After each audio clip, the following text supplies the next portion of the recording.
Buy some books, or go to your school board and say, would you please vote to purchase this book to go along with our biology book so the kids can see the lies in their books. If the school board buys them, great. If you get them, more than 10, you get them for $1 a piece. If the school board says, no, we don't want those books in school, then you run a full-page ad in your paper, stop by the following address and pick up the book the school board banned. Now the kids will get it and read it. Yeah. Florida has a law. They've changed the number now. It used to be 233.09E, I believe, but they changed it so people couldn't find it, I guess. It's now Florida Statute 1006.35, accuracy of instructional materials. Do you know, state of Florida legislature can vote to recall books if they're not accurate. They can write letters to the publishers and demand that they change the books. The law is on the books, folks. The textbooks are supposed to be accurate, but they're not. They contain 50-some lies in every textbook I've seen. Get the pages out. Texas has a law requiring textbooks to be accurate. Wisconsin has a law requiring textbooks to be accurate. Alabama has a law that says textbooks shall be adequate and current. Well, if they're still teaching the baby has gill slits, they're not current. They're 128 years behind the times. Alabama used to have a sticker. They modified it now, watered it down some, but the sticker used to say, this textbook discusses evolution, a controversial theory. And students need to learn there's a difference between microevolution, which is a fact, and macroevolution, which is not a fact. Go Bama.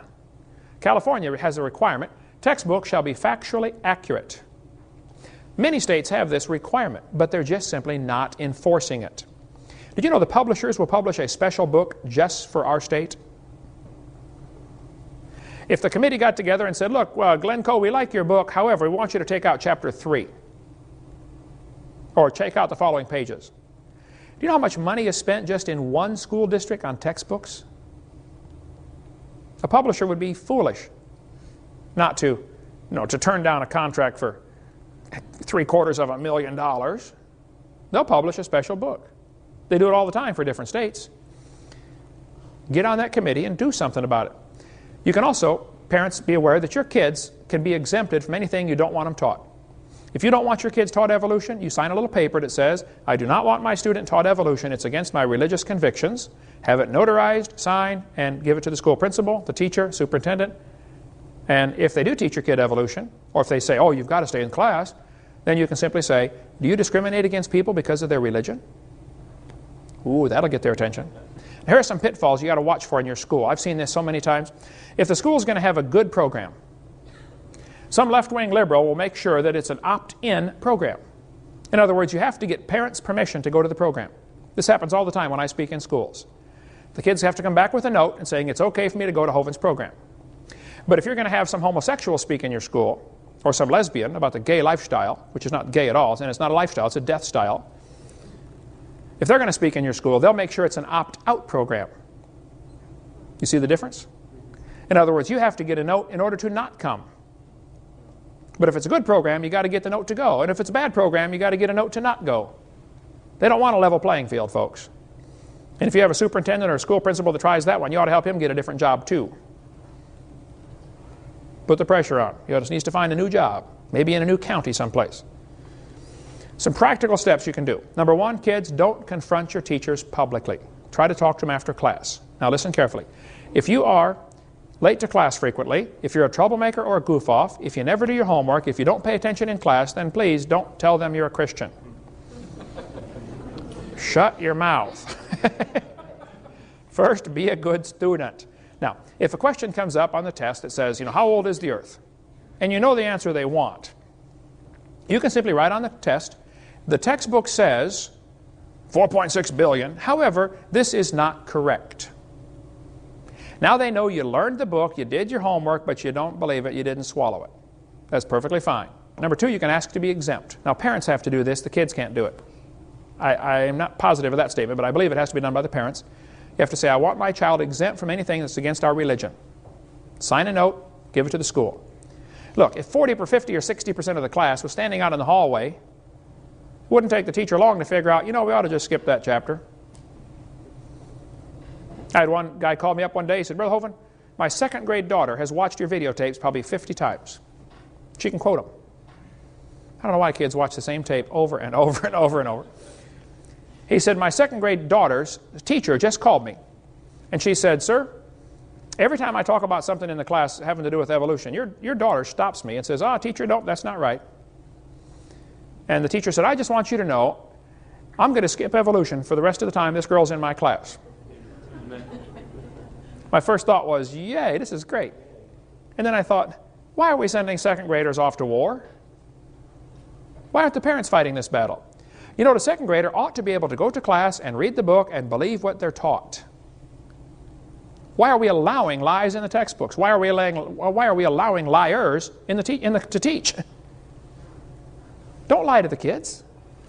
You can contact Joe Baker. He helps folks set up meetings on getting kids in their school fired up on to do something in their local school. Joe had me come speak at his high school in Pennsylvania.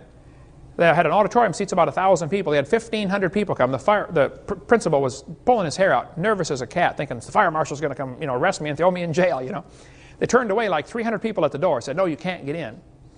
And I spoke for over 2 hours at that public high school in Pennsylvania. Joe Baker arranged the whole thing, and he's been on fire for God ever since. Get a hold of him and say, what can I do in my school? If you're a public school student and you want to do something, Joe can help you get going. Some practical steps. You can give your teachers a video to watch at home. You can pray for them. Teaching is a tough job. My brother's in his 34th year. He said, Kent, it's not fun anymore. I can't wait to quit teaching. I'm sick of this. Teaching public school up in Illinois. My mom retired from teaching public school. You can invite your teachers to a creation seminar. You can have them call me with any questions. You can ask my secretary, Martha, sitting right there. I take questions all day long and half the night. I'll be glad to help. You can ask them to have a creation speaker speak in your public school. I've got a list of about 8 pages of names of other people that speak on creation. We'll be glad to get somebody to you as quick as we can. Some of you could run for school board. You could influence the textbook selection committee. You could pass or enforce the laws requiring books to be accurate. The Bible says the fear of man bringeth a snare. And we got a bunch of Christians that are scared to do anything for fear somebody might not like them. Duh. We're supposed to be Christians, They didn't like the disciples very well, or Jesus himself, did they? Our job is to do what's right. Leave the results up to him. Okay. You can try to convert the teachers or the students. You could write letters to the editor. That's what got my whole ministry started, brother. You and I were working together at the factory at M&A. Article came out in the newspaper that said dinosaur bones are found from 80 million years ago. And I wrote my first ever letter to the editor. I'd never written to the editor before. I said, these dinosaur bones were from the flood of Noah, 4,400 years ago. Well, man, you would have thought I shot the sacred cow. For the next 6 or 8 months here in Pensacola, I got called every name you can imagine in the paper.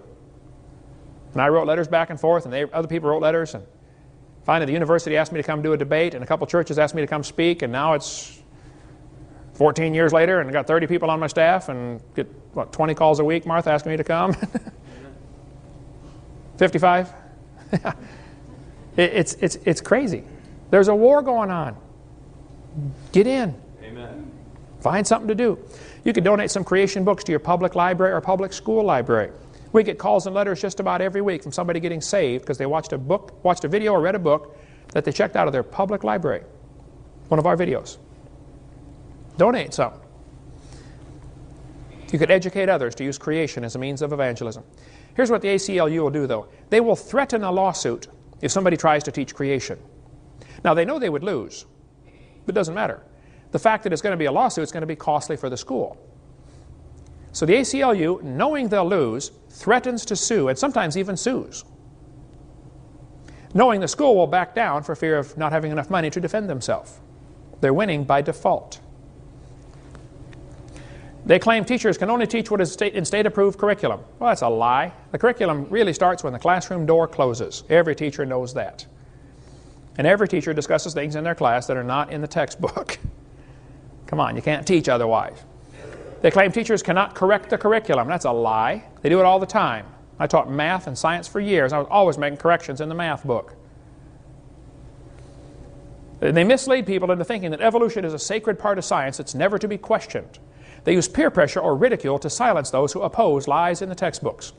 Now, if you're going to do something, you be prepared for opposition from the enemy. Satan protects his evolution theory with a vengeance. This is the foundation for all sorts of things. Roger DeHart, science teacher at Burlington Edson High School in Seattle, was told he could not inform students of errors in the textbooks. just simply by passing out current science journals. If there's a current science journal that said this is wrong, he couldn't tell his students because in the book it said it was right. Some of these lies have been proven wrong 100 years ago. Kevin Haley, biology teacher at Oregon Community College, lost his job simply for exposing errors in the textbooks. Baylor University, formerly Christian University, fired William Dembski just because he advocated intelligent design. He said there must be a designer. Forrest Mims was a science writer for 20 years. He published in National Geographic, Science Digest, American Journal of Physics, 60 magazines and newspapers. He was denied a job as science writer, or a writer for Scientific American, simply because he was a creationist.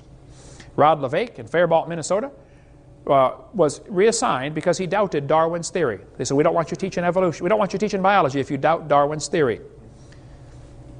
Dan Clark in Lafayette, Indiana, he quit because he was reprimanded for teaching an evolution alternative.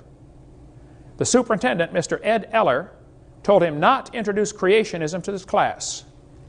Well, Mr. Ed Eller, you need to get a different job. Our grass needs mowed once in a while. Come on down, we might put you to work if you're a hard worker, okay?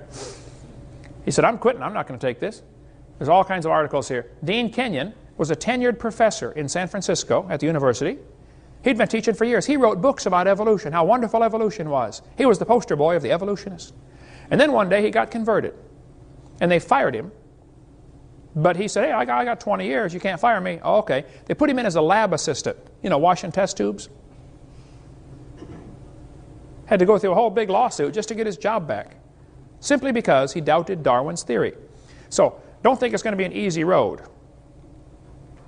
There's some things you can do. Cut the pages out. Get something done in your area. There's all kinds of practical steps. You can watch our video 4 for other stuff like that. All right. Why is this theory dangerous? It's dangerous because it's bad science backed up by lies. Number 2, it brings forth bad fruit. All the effects of evolution that I know of are evil and wicked. We teach the kids they're an animal. We teach them there's no moral standard, there's no absolute. What do you expect? This theory has led directly to the rise of communism, humanism, Marxism, Nazism, socialism, and the coming New World Order. The dangers of this evolution theory. Folks, it's not just dumb, it's dangerous. You're going to be shocked to see how many people have died because of this theory. Why did we fight the Vietnam War? Why did we fight World War II? Why was World War I fought? Why are we fighting against communism? How many people did Hitler kill? How many did Stalin kill? We'll cover all that tomorrow night. Well, let's continue now with what we talked about last night about the dangers of this evolution theory. We answered the question, or began answering the question, why is evolution a dangerous theory? We talked about the fact that it's bad science based on lies. Kids do not learn how to think when all they're taught is this evolution theory. It's like me asking somebody to explain how computers came to be, but you cannot use man as your answer. You have to give a naturalistic explanation. Well, you've already shut out the only logical answer. And the kids are in school are trying to learn how the universe came to be, but it can't be God. It's got to be something else. Well, you already shut out the only logical answer.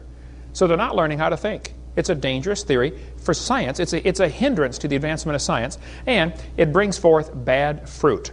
The Bible says an evil tree, every good tree which bringeth forth good fruit, but a corrupt tree bringeth forth evil fruit. A good tree cannot bring forth evil fruit, neither can a corrupt tree bring forth good fruit. Evolution is the foundation philosophy for humanism. The idea that man is God of the universe. The humanist philosophy is talked about in Romans chapter 1. It says they did not like to retain God in their knowledge, so God gave them over to a reprobate mind to do those things which are not convenient. You ought to read all of Romans chapter 1 and see the steady slide people go down once they reject God as the creator. This fellow said, do humanists believe in a supreme being? Emphatically, yes. That supreme being is man. Humanists have no knowledge of any being more supreme. Well, I would be glad to introduce